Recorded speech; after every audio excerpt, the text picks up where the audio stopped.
Hola, ¿qué tal amigos? Bienvenidos a su programa Impulsos del Conocimiento.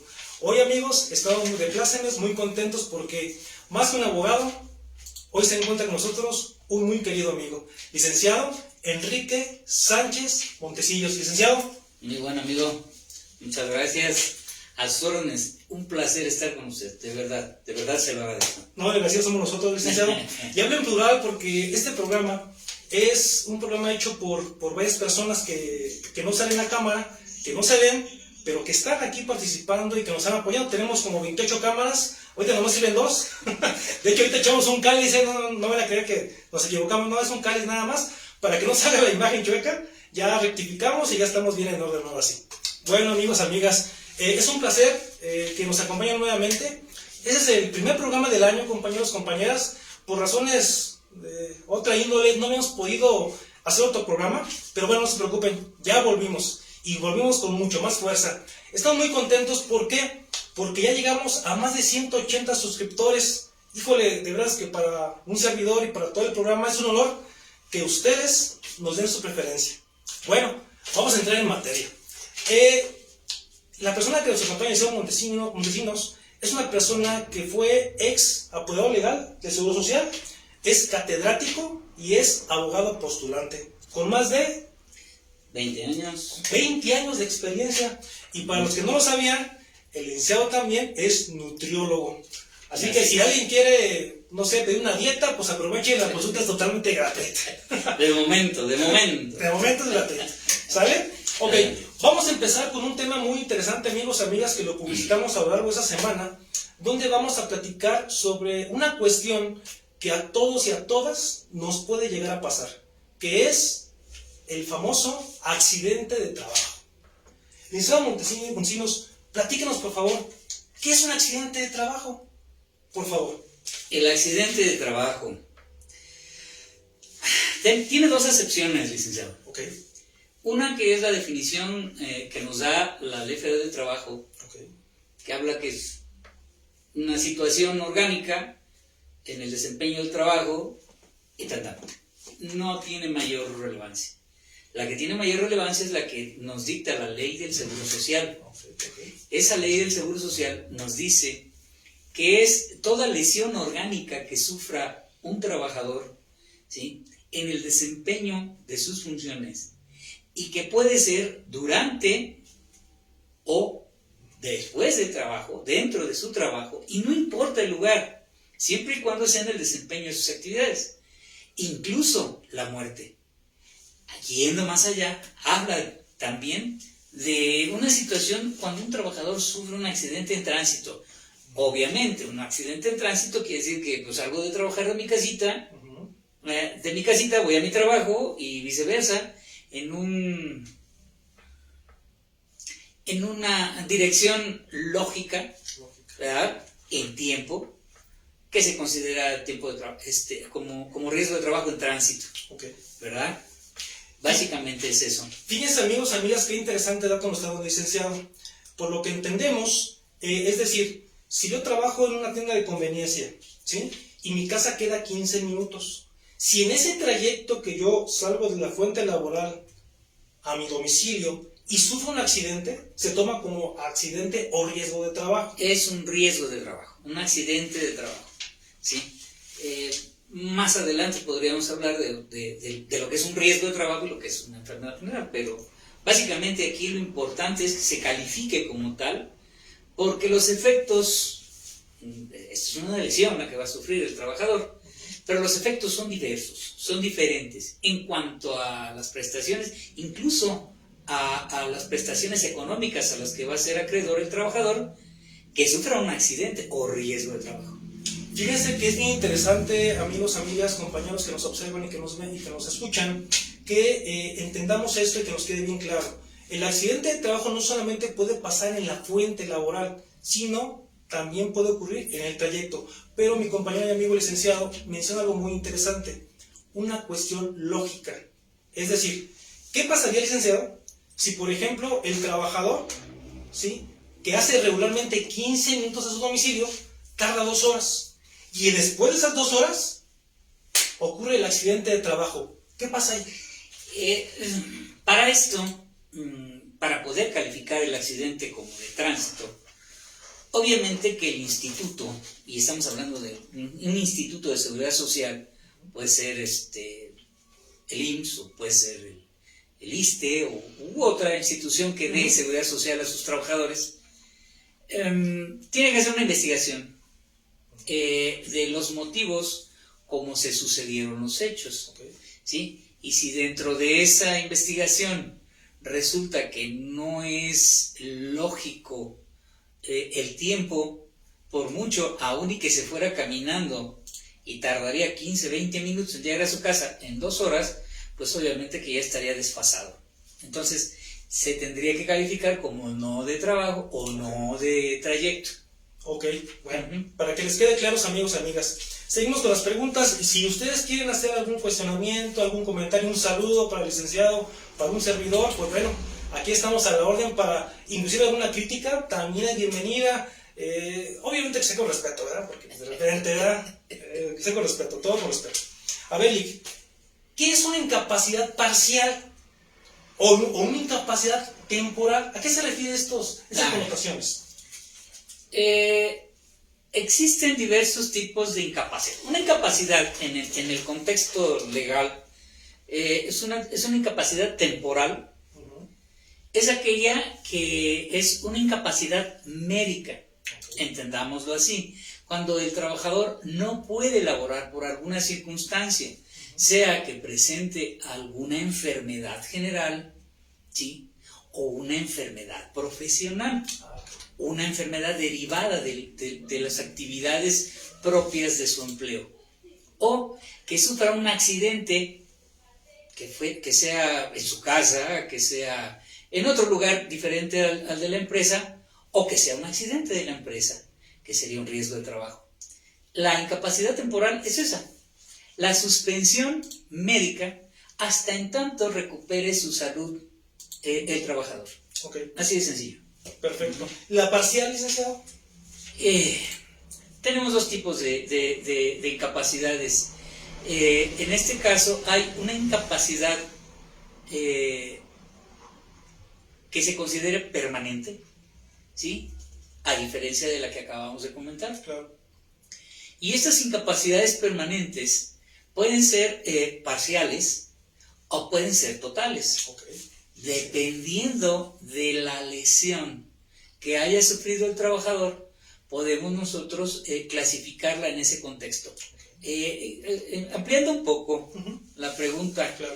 Cuando nos referimos a una incapacidad permanente, parcial, estamos hablando que el trabajador sufrió una lesión que le va a impedir desarrollar sus actividades en forma normal, pero que a fin de cuentas no es tan alta, no es tan grande, no rebasa el 33% de su discapacidad, de tal suerte que puede llegar a hacer otras actividades, ¿sí? El patrón en un momento dado puede cambiarlo de actividad y se acabó.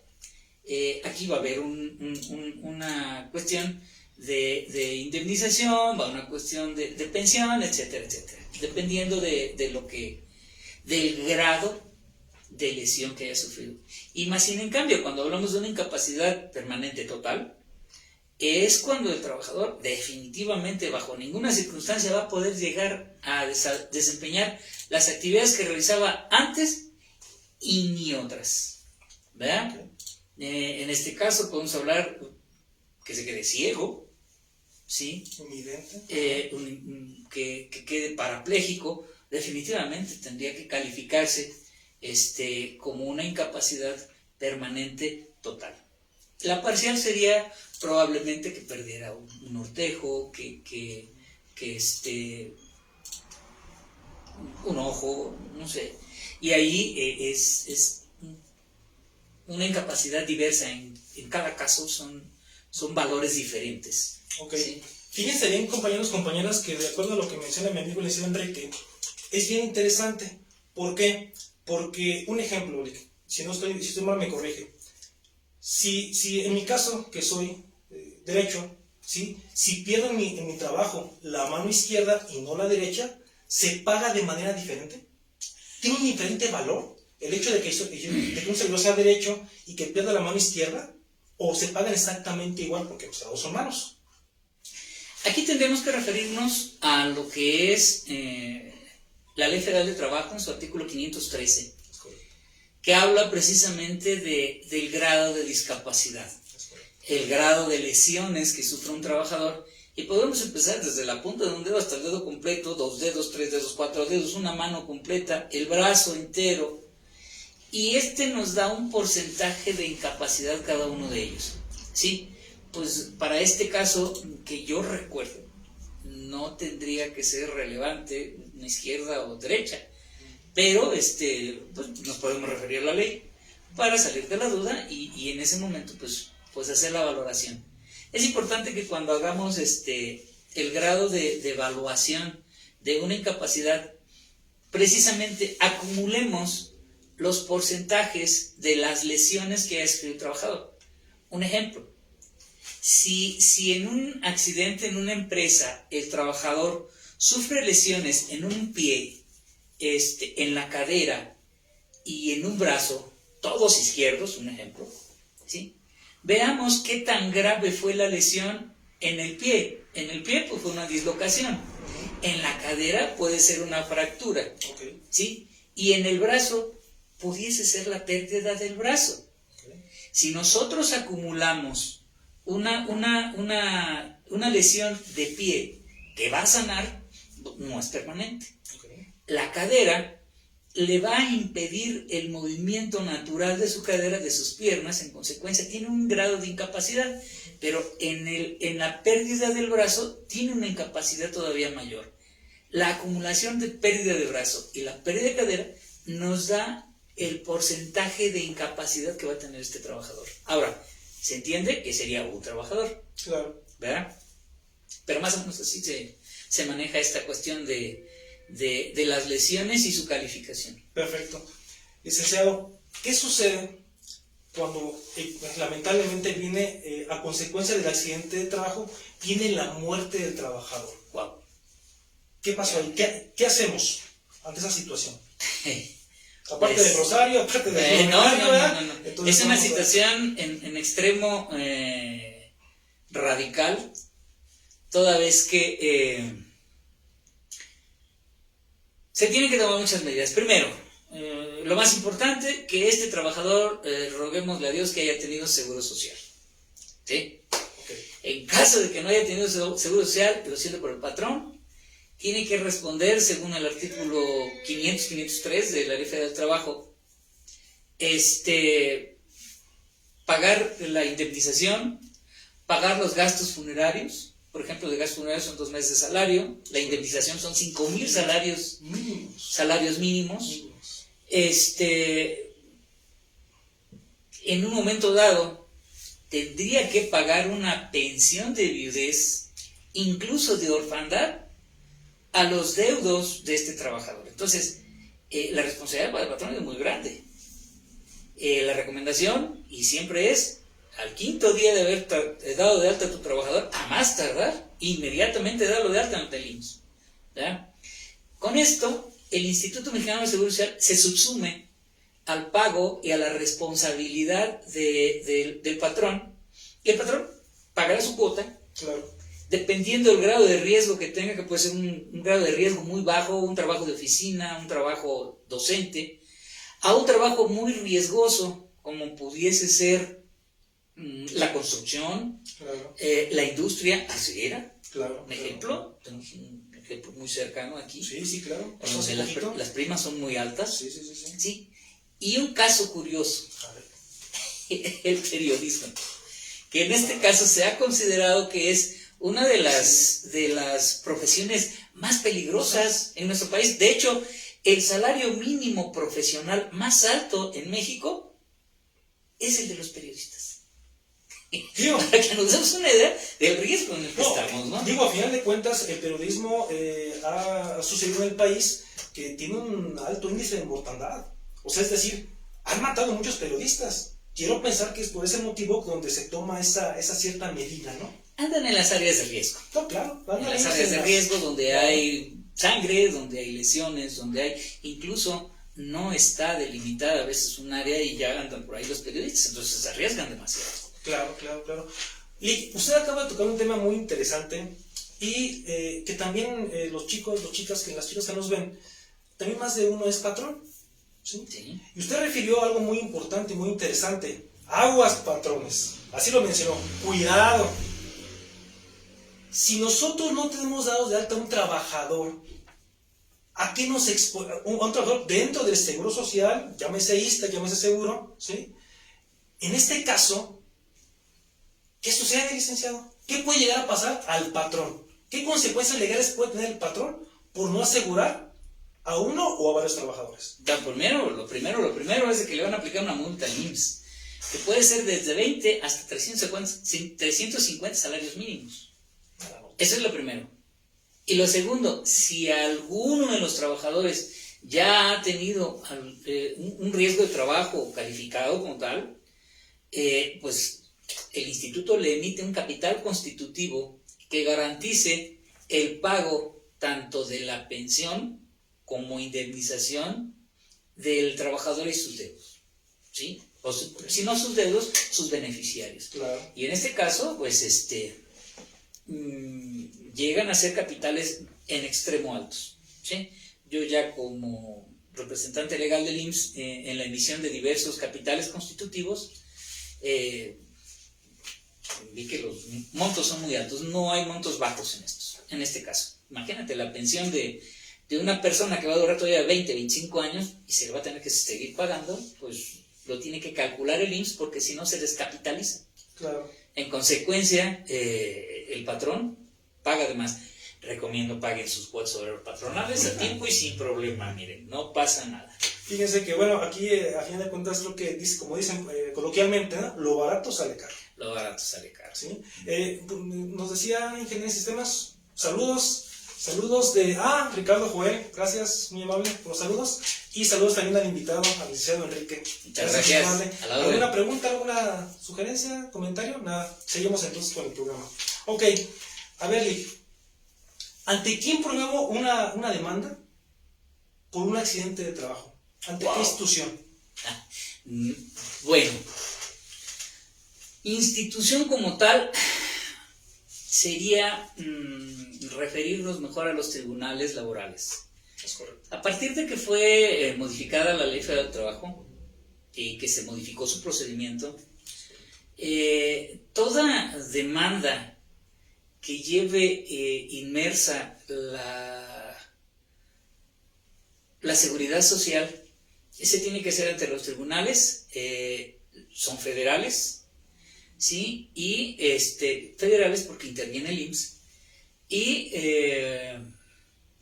estas demandas tienen una particularidad. A diferencia del procedimiento normal de todas las demandas laborales, en este caso no es necesario promover una acta de conciliación. Es bien importante. ¿Sí? Okay. No necesitamos un acta de conciliación por el simple hecho de invocar porque se trata de una cuestión de seguridad social, que es precisamente esto, de una pensión, de unos gastos médicos, de lo que sea. Entran directamente las demandas y, según veo, son rápidas. Fíjense bien, amigos, amigas, lo que está tocando el licenciado Enrique es muy interesante y es algo totalmente nuevo. Es una salvedad que viene en la ley. Es decir, cuando se maneja un accidente de trabajo, al ser una cuestión de seguridad social, evitas la famosa conciliación obligatoria. Así es. Y eso es una ventaja, como bien dice el licenciado. Ahorita, amigos, amigas, tengo que decirles, la verdad de las cosas es que los tribunales laborales sí están actuando de manera rápida, licenciado. Sí. Relativamente rápida. Relativamente rápida. Lo único malo aquí en Celaya, porque en Irapuato y en Guanajuato capital se maneja un tanto cuanto diferente, es que aquí a los abogados litigantes, postulantes, no nos dejan pasar a las conciliaciones. ¿Por qué? No lo sabemos, ¿verdad? Porque en Irapuato, es el mismo estado, pero allá sí nos permiten y aquí no. Bueno, son cuestiones que más o menos se ven y puliendo ahí con la talacha del camino. En la experiencia a mí me ha tocado en la vía federal, sí, el Centro de Conciliación Federal si bien es cierto, no es, nos permiten estar presentes, no tenemos voz en ese momento, pero el trabajador puede consultarnos en el mismo lugar, ¿sí? Y tenemos la ventaja, o hemos tenido la ventaja de hacer la conciliación en línea. ¿Es correcto? Entonces, esa conciliación en línea, pues tenemos al representante de la autoridad o al demandado, tenemos a nosotros, nuestros trabajadores, y nosotros estamos con ellos. Sí, entonces, los estamos asesorando sin ningún problema. Los conciliadores, si bien es cierto, respetan la ley, nos dicen, pues nada más lo que digan los trabajadores, pues el trabajador nos consulta, le decimos que decida. Se acabó. Sí, esa es la ventaja que hemos visto en esa pequeña parte de... Ok. Nos decías que hay saludos también. Ricardo González, saludos Lick, tema muy relevante. No, pues gracias Ricardo. Estos temas que estamos ventilando aquí para todos y cada uno de ustedes, pues son temas que ustedes mismos han propuesto y que ustedes mismos nos dan la pauta para poder seguir adelante. Les pido se suscriban al canal, estamos en YouTube como Impulso hacia el Conocimiento. En mi Face personal transmitimos en vivo, estoy como Juan Hernández. Les pedimos que compartan ese tipo de videos. Fíjense que yo estuve checando en internet y no me encontré ningún video que hablara con referencia a los accidentes de trabajo. Es muy curioso. Chequé en YouTube y no me salió ninguno. Esperemos que esto sea uno de los primeros, ¿no? Porque a final de cuentas el conocimiento se comparte y esto lo hacemos, amigos, amigas, para que quede para la posteridad. Si alguien tiene una duda, pues me acuerdo que Eliseo Montesinos dijo algo relevante, y me saca de la duda y pasa el examen con 10. Bueno, seguimos adelante, amigos, amigas. A ver, Lick, ¿qué sucede cuando yo no tengo de alta un trabajador dentro del IMSS? Ya lo manejamos, ya lo platicamos.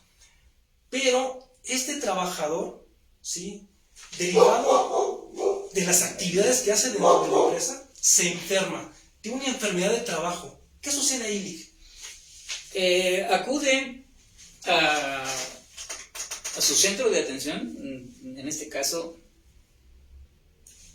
dijimos que está inscrito o que no está inscrito. Que no está inscrito. Quien tiene que darle la atención, quien se encarga del pago de estos gastos, es el patrón. Lo comentamos hace un momento. Todo gasto que genere un trabajador por efecto de un accidente de trabajo o por una enfermedad general, es responsabilidad del patrón, porque dentro de la ley del régimen obligatorio del IMSS, pues se cubre todos estos tipos de eventos, ¿sí? Tanto enfermedades generales como de riesgos. En este caso, si un trabajador enferma y en un momento dado se tiene que incapacitar, pues a ver, espérate, ¿a quién le toca? No, claro. ¿Verdad? Le toca al patrón, por lo menos pagarle su salario, ¿sí? Ahora, el IMSS cuando tienen una enfermedad general, pues les da un 60% de su salario. Bien importante. Sí. 60% de salario únicamente, no el 100%, cuando es enfermedad general. Ok. Sí. O un accidente que no es calificado como de riesgo. Ok. ¿Sí? No en efecto de las actividades de la empresa. Contrario a, si es una enfermedad derivada de tus actividades dentro de la empresa y es calificada, ¿sí? Hay un procedimiento que se llama ST7, que es el aviso de calificación de riesgo de trabajo, que emite, por ejemplo, en este caso el IMSS, en donde pues, los datos que dé el trabajador, describe cómo sucedieron las cosas, quién se enteró, a qué hora se enteró, cuál es su salario. Un médico institucional hace una valoración y da un tratamiento inicial, ¿verdad? Se llena este formato porque se presume que puede haber una enfermedad de trabajo o un accidente de trabajo. Se le da vista al patrón y se le envía ese formato. En ese formato el patrón puede decir que el trabajador no le avisó, que el trabajador sufrió el accidente no en horas de trabajo. Él dirá lo que tenga que decir, que es la parte que a él puede aportar dentro de dicha investigación. Al final, los médicos de medicina del trabajo pues, te dirán si calificó o no, Y al momento en que es calificado como riesgo de trabajo, y esta parte se me había olvidado, en el momento que es calificado como riesgo de trabajo, como enfermedad de trabajo, empieza a pagársele el 100% y se le paga el retroactivo de las enfermedades, de las incapacidades previas a la dictaminación. Pero tiene que calificarse como tal. Se tiene que calificar, así es. Entonces, en el momento que es calificado como tal, entonces sí, el trabajador acude al propio instituto y el instituto le paga la parte de diferencia. Okay. Y casi siempre lo hacen en una sola decisión. Es una lana. Es un divertido. ¿Cómo vamos de tiempo, ingeniera? 25 minutos. Bueno, amigos, amigas, como estamos transmitiendo para YouTube y para Facebook Live, en este caso YouTube, no sé por qué motivo, únicamente nos permite grabar 30 minutos. Vamos a despedir para los amigos de YouTube y les comentamos, si quieren ver totalmente la transmisión de este programa, lo pueden checar por mi face personal, Juan Hernández, y ahí estamos. Si gustas, ya terminamos el video y continuamos en vivo para Facebook. ¿Listo? Gracias, mi amable. Bueno, ahora sí estamos nomás en Facebook, nada más. Ya nomás en Facebook, ya acabamos por YouTube. Ok, aprovechando que tenemos al licenciado aquí, me voy a atrever a preguntarle algo que también es muy interesante, amigos, amigas. ¿Qué sucede, licenciado, cuando existe negligencia médica? Es decir, no me atendieron, tenía seguro el trabajador, pero no lo atendieron adecuadamente dentro de la institución antes referida, Seguro Social, que es la más común. No me atendieron adecuadamente. ¿Qué podemos hacer ante esa situación? Para poder dictaminar primero una negligencia médica, necesitamos que intervengan médicos especialistas que te digan si en un momento dado el médico tratante fue omiso, fue inexperto, ¿sí? Le falta de pericia, o si el tratamiento que te dio fue el equivocado, ¿sí? Si fue negligencia, ¿sí? Entonces, una vez que ya pudimos determinar con un médico externo que nos diga que efectivamente primero tiene que revisar el expediente, claro. Hay que sacar una copia del expediente y pues esa la puede sacar el trabajador o un familiar directo con una firma que otorgue el trabajador más 2 testigos, hacer la solicitud al responsable de la unidad para que emitan una copia del expediente con un resumen clínico, y una vez que se tenga a la mano, pues puede valorarlo ya un médico especialista y dictaminarte si hubo o no hubo negligencia, ¿sí? Una vez que el médico que tú contratas te dice que sí hay negligencia, pues lo que hay que hacer pues, es meter un recurso de inconformidad ante el IMSS. A su vez, pues hace la parte propia de revisar el propio expediente, lo que ella tiene, consultar con sus especialistas, ¿verdad? Que tiene bastantes, y una vez que los especialistas revisan el expediente, pues podrán decirte si hubo o no negligencia, y si hay por parte del IMSS una no negligencia y por parte de tu médico particular una sí negligencia, quien atiende el recurso de inconformidad, que es el propio IMSS, tendrá que aquilatar realmente si procede o no, o a lo mejor nombrar un perito tercero, pero en este caso no procede así. Lo ideal sería que este recurso que te van a negar, pues ya lo tramites ante otra instancia, que en este caso pues tendría que ser probablemente la Junta Federal de Conciliación y Arbitraje, que te va a determinar si hay o no hay negligencia. Pues ya promoverás con tu peritaje, con el peritaje de ellos, pues la Junta tiene que verse en la obligación, ahora sí, de emitir un peritaje tercero, que te dirá si existió o no existió negligencia. Y dentro de la negligencia tendríamos que ver si nada más es la pura negligencia para la reparación del daño, ¿sí? Porque a veces tenemos negligencia, la reparación del daño, y si la vida de las personas, el trabajador o sus familiares cambió, que realmente ya no vivan lo que vivían, el estilo de vida que tenían, la situación emocional, moral, física, cambia radicalmente, se puede pelear incluso un daño moral. Y el daño moral pues se tasa en montos muy, muy elevados. Fíjense, amigos, amigas, esto es bien interesante porque esto es algo novedoso, licenciado. Este daño moral es algo novedoso a final de cuentas, porque como tal, en materia laboral, no se solicita. Como tal no se solicita, ¿sí? Si bien es cierto en esta peculiaridad, ¿sí? Cuando pasa lamentablemente una situación compleja, sí se solicita, como usted bien dice, y se somete a juicio también, pues las condiciones que tenían y que ahora tienen, no nomás el afectado, sino toda su familia. Así es. Y esto es lo interesante y relevante, amigos, amigas. Me comentaban que hay una pregunta. Adelante, por favor. Richard González. ¿Qué pasa cuando el patrón ofrece en un accidente de trabajo llevar al trabajador a un médico particular y este tiene secuelas? Ok. Continuamos con lo mismo. Recomiendo al patrón, inscríbelo al IMSS, paga tu capital constitutivo y quítate de problemas. ¿Por qué? Porque si tú llevas a tu trabajador con un médico particular, el médico particular probablemente lo atienda en todo su seguimiento, lo llegue a dar de alta. Pero ¿quién no te dice que efectivamente tenga una secuela? Esa secuela se considera como continuación del riesgo de trabajo. Entonces, debe de haber una indemnización, debe de haber un pago 100% porque es un riesgo de trabajo. ¿Verdad?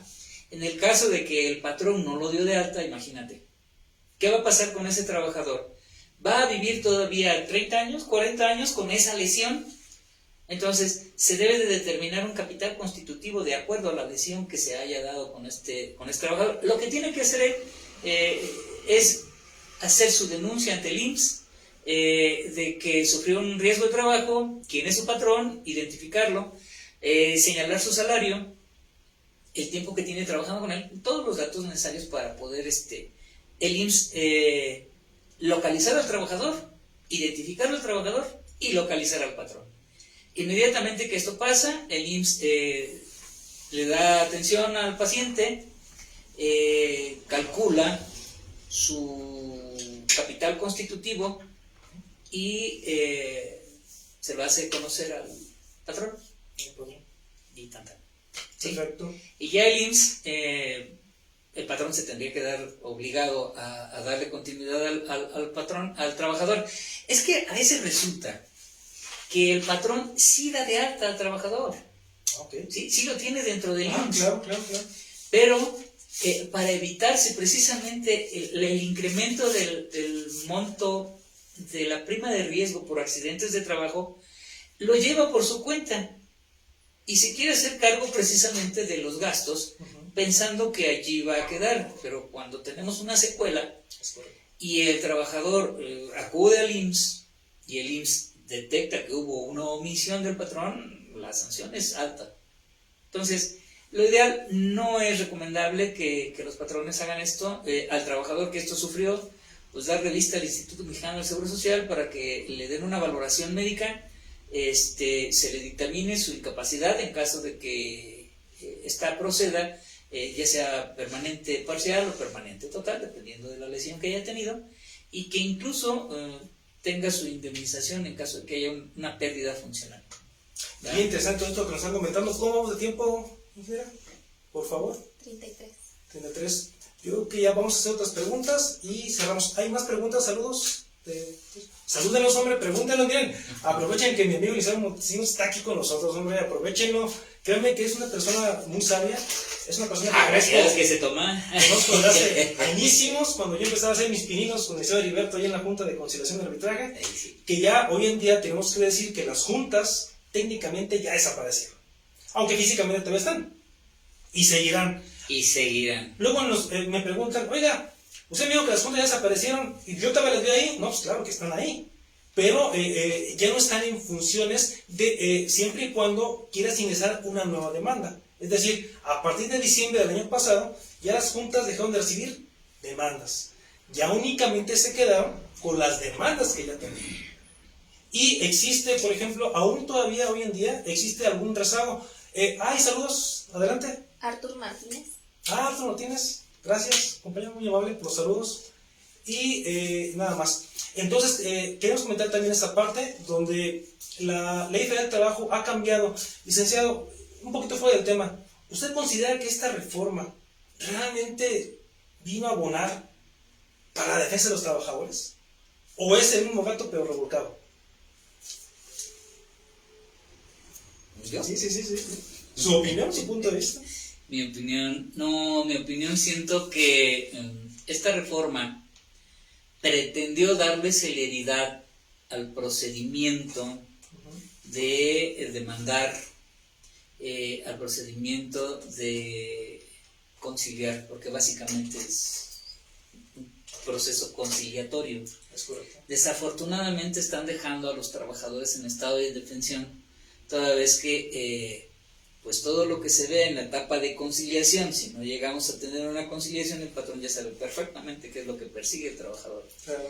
Y puede en un momento dado, probablemente, no lo digo que así lo hagan, pero probablemente bloquear alguna vía o algún camino que pueda tomar el trabajador.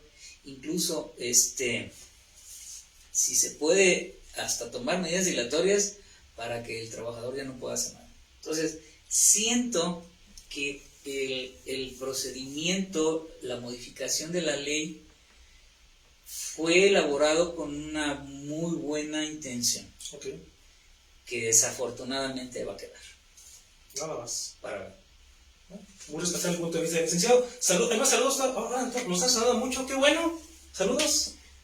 José Juan Rangel, saludos cordiales. Chava Martínez, saludos Lic Guanajuato, gracias por el aporte de cultura. Al contrario, compañero, un placer estar con ustedes y que tener esta eminencia aquí a mi lado. A ver, Lic, ¿qué sucede?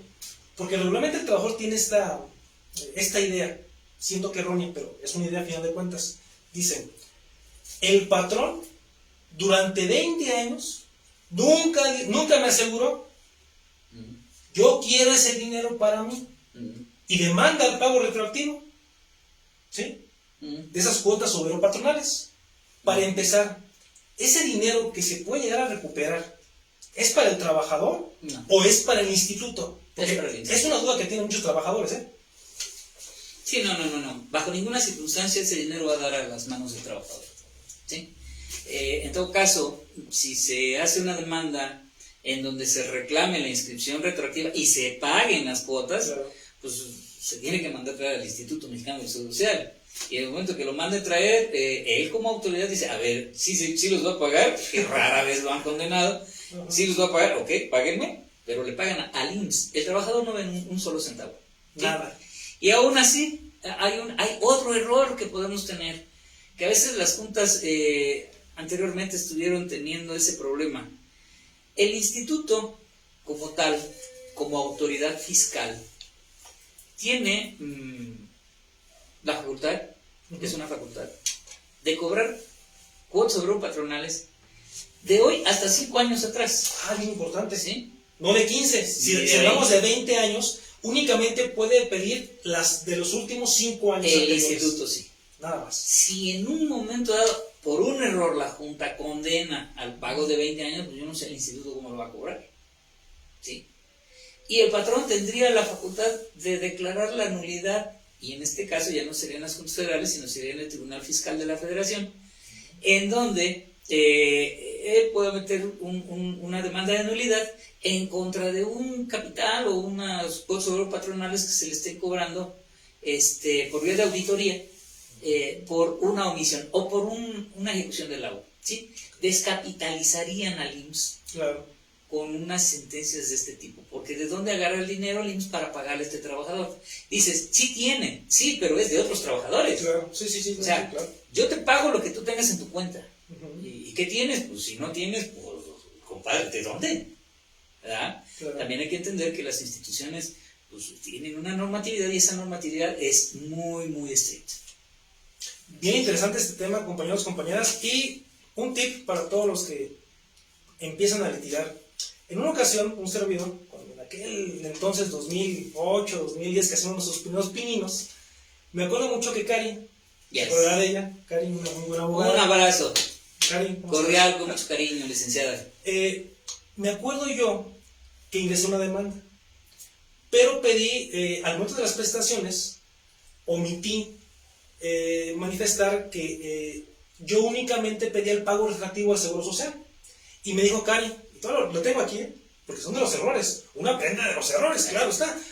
Me dijo, oye, Juana, aclara eso, porque si no me lo aclaras, te voy a formular un incidente de incompetencia y te la voy a mandar a Guanajuato capital. ¿Por qué motivo, le dije? Porque todas las prestaciones que se reclamen, tanto económicas, de gastos médicos, todo lo que le quieras quitar al IMSS es un patrimonio. Claro. Un patrimonio de índole federal. Es correcto. En consecuencia, pues no procede en la vía ordinaria, en la vía de las juntas, lo que se conocía en las juntas locales. Claro. ¿Sí? Y incluso ahorita los tribunales que tenemos ahorita no procedería, tendría que ser en la vía de conciliación federal. Pero la conciliación federal, se los digo desde esta ahorita, cuando se reclamen prestaciones de seguridad social, que es en este caso una de ellas, Claro. pues no requiere conciliación. Y vamos, demanda directa ante el tribunal y el tribunal le da entrada.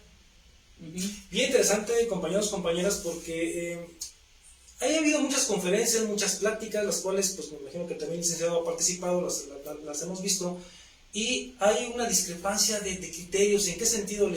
Que de repente uno nos dicen, no, tú aduce discriminación y te la manda directo para el tribunal.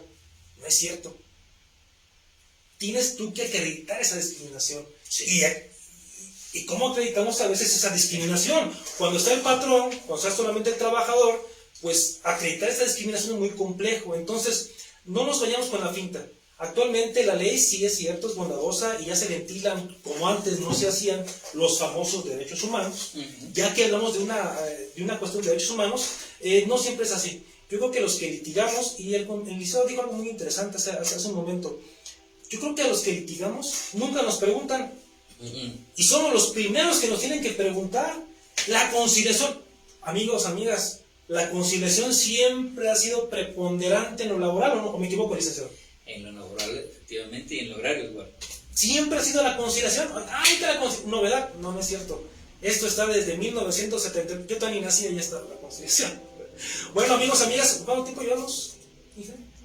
Ya nos pasamos de tiempo, eran nomás 40 minutos y no nos cobra más el Face. Compañeros, compañeras, un placer haber estado con ustedes. Licenciado Montesinos, Un gustazo. un placer. A la orden. Siempre estar con un buen amigo. Muchas siempre gracias, es un deleite. Y comprometemos al licenciado para que posteriormente acuda a nuestro programa y podamos debatir otros temas, ya que el licenciado, pues, como dije con antelación, ¿no? Pero no nomás es abogado, es nutriólogo. Si alguien quiere hacer fitness, pues ya saben con quién acudir, ¿verdad? En un momento dado. Licenciado, mil gracias por acompañarnos y espero no sea la última vez que nos acompañe. Muchas gracias. Saludos a tu amable concurrencia. Gracias. Y pues estamos a la orden. Muchas gracias. Hasta Gracias, luego. amigos, y suscríbanse al canal, compartan este video, no sean malitos, ayúdanos a compartir y propongan temas. Yo creo que el siguiente tema que vamos a abordar es muy interesante, licenciado. Vamos a hablar sobre educación en México. Hace 30 años y el día de hoy. El día de hoy no podemos reprobar a ningún alumno. Ahí se las paso al costo. ¿Vale? Adiós, gracias, hasta luego.